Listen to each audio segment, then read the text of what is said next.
Hello viewers, আসসালামু আলাইকুম। Welcome to my another blog. তো আজকে সকালে ঘুম থেকে উঠে আমি কি করলাম দেখাবো। আমি ফার্স্টে ফ্রিজ থেকে মাছ এবং মাংস নিয়ে আসছি, নিয়ে সেগুলো ভিজিয়ে নিলাম। তারপর চুলাতে বসিয়ে দিলাম চা, আর এদিকে আমি ব্রাশ করে নিলাম। তো ব্রাশ কমপ্লিটের পর আমি মাংসটা ভালোভাবে ভিজিয়ে নিয়েছি, আর এদিকে আমার চাটাও হয়ে গেছে।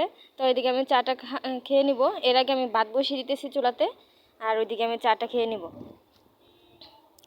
তো চা খাবো, আর চা খাওয়া প্রায় শেষ। এখন আমি মাছটা ভালোভাবে ধুয়ে নিব। আগে ভালোভাবে ধুয়ে নিয়েছিলাম না, এই জন্য মাছটা ভালো করে ধুয়ে নিলাম। ধুয়ে নেওয়ার পর আমি একটা কড়াইয়ে অল্প পরিমাণ হলুদ এবং একটু লবণ দিয়ে মাছগুলো সিদ্ধ করে নেব। এই মাছগুলো দিয়ে আমি ভর্তা বানাবো, এই জন্য এইভাবে সিদ্ধ করে রাখবো। তো ওইদিকে আমি মাংসটা আমার প্রায় গলে গেছে, তো বরফ গলে গেছে। এখন মাংসটা আমি ধুয়ে নিয়েছি। ধুয়ে নিয়ে এদিকে পেঁয়াজ কেটে নিয়েছি দুই তিনটা, তারপর রসুন কেটে নিলাম দুইটা, রসুন, তারপরে কাঁচামরিচ এগুলো ছেঁচে নিলাম। পেঁয়াজও ছেঁচে নিয়েছি দুইটা একসাথে, আর একটা ছেঁচি নাই। তো এগুলো এখন আমি ভেজে নিব ভালোভাবে। ভেজে নিয়ে অল্প পরিমাণ পানি দিয়ে দিয়ে দিলাম হলুদ, মরিচ, লবণ, ধনে গুঁড়ো, মাংসের মশলা, মুরগির মাংসের মশলা স্পেসিফিক্যালি এখানে দিয়ে আমি এটা কষিয়ে নিব।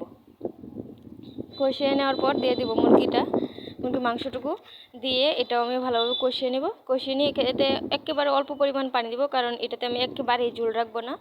এটা মূলত কষানো অবস্থায় থাকবে, আর তার শুকনো ভুনা আর কি।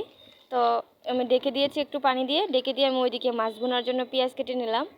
আর এটা আমি বারবার নেড়ে দিতেছিলাম যেন তলে দিয়ে না লেগে যায়।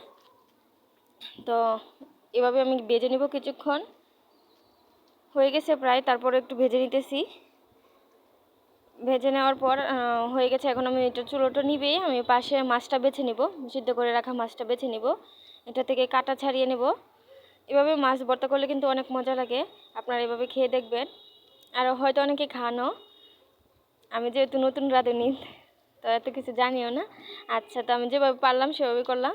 তো মাছ ভর্তার জন্য আমি এখানে 4-5টা পেঁয়াজ কেটে নিয়েছি এবং 7-8টা কাঁচামরিচ কুচি করে কেটে নিয়েছি, ধনেপাতা দিয়েছি, আদা কেটে দিয়েছি, দিয়ে এটা আমি খুব ভালোভাবে মেখে নিতেছি। তারপরে এতে আমি অল্প পরিমাণ হলুদ দিয়েছি যাতে কালারটা সুন্দর হয়, এবং হালকা একটু মরিচের গুঁড়ো দিয়েছি। দিয়ে এটা আমি খুব ভালোভাবে মেখে নিলাম। মেখে নিয়ে কড়াই আমি তেল দিয়ে কড়াইটা গরম করে নিলাম। তেলটাও গরম করে নিলাম। গরম করে নেওয়ার পর আমি এটা ছেড়ে দিলাম, মেখে রাখা ভর্তাটা তেলে ছেড়ে দিব। ছেড়ে দিয়ে খুব ভালোভাবে ভেজে নেব।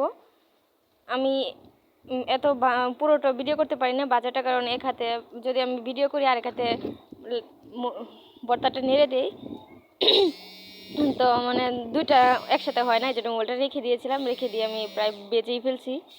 বেজে ফেলার পর হয়ে গেছে আমার ভর্তা। তো লাস্টেরটা দেখাইলাম আর কি।